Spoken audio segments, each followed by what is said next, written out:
In this lesson, we will talk about the Approve Schedule Changes button for the Real-Time Coordinator in EEM. This button is used whenever schedule changes need to be approved by a real-time coordinator. But in order to understand how to use it, we first need to take a look at the agent side of the story.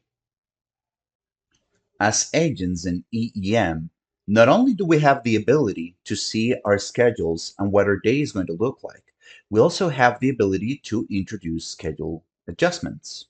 These schedule adjustments, however, are dependent upon the way the self-service is configured for each one of the programs agents belong to.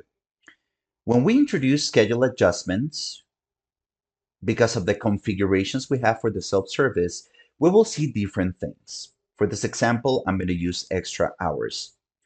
We have three types, or rather two types of extra hours that I can request as an agent. So the first one is these green intervals.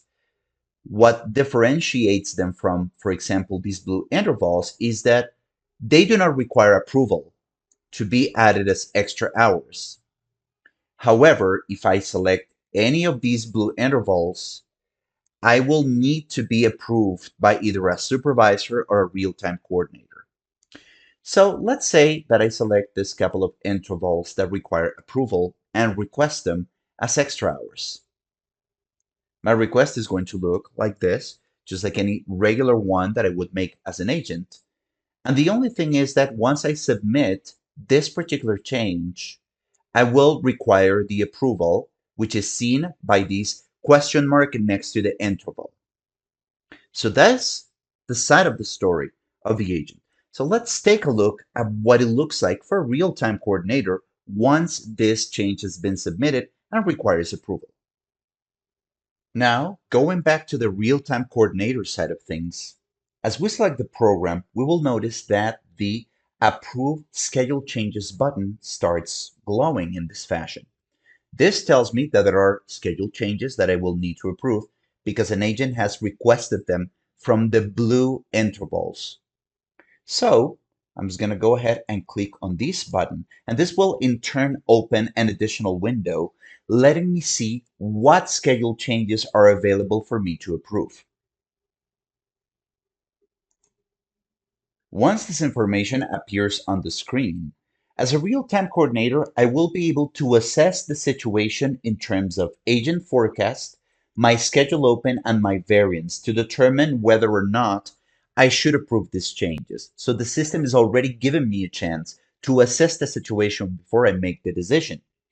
We can see on the left side the different dates that have changes that I will need to approve from that particular agent. In this case, we're talking about the same agent making these requests. So I can submit this without accepting any or making any changes to this particular request. And in this case, for example, we can see that the system is first asking me if I indeed want to reject this particular agent. If the answer is okay, then the agent's request will be denied. In this case, I'm just going to close it to give the agent an opportunity to have this change approved. But if I check the box and submit it, I can approve the change.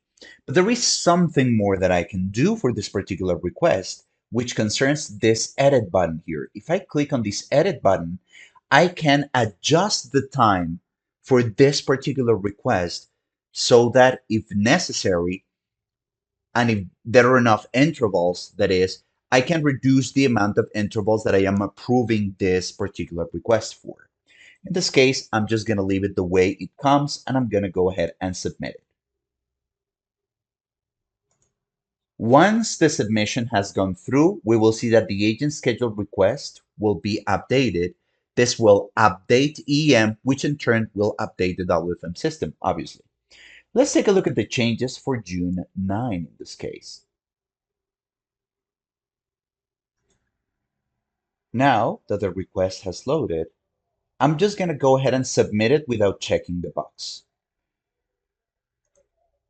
The system will not let me submit it unless I check either of these boxes, so I can If I want to, in this case, reject this particular request, I would just check the box for the agent, but wouldn't check the box for the interval. What the system is going to ask is if I want to, in this case, reject this particular request. And just by saying, okay, this request will be rejected, and I can go ahead and submit it. This will update that particular request, and we will know from there that the system will do the necessary updates. Now, if I go back to the agent side of the story, how do I know what happened with my requests? Well, EM has this covered by offering notifications about it. So if we just click on the notifications icon, which we can find right here at the top right of the screen, we will see the notifications that tell me what adjustments have been made. I will know which ones have been denied, and I will know which ones have been accepted as well. So this is the way the approval of schedule changes works on EEM.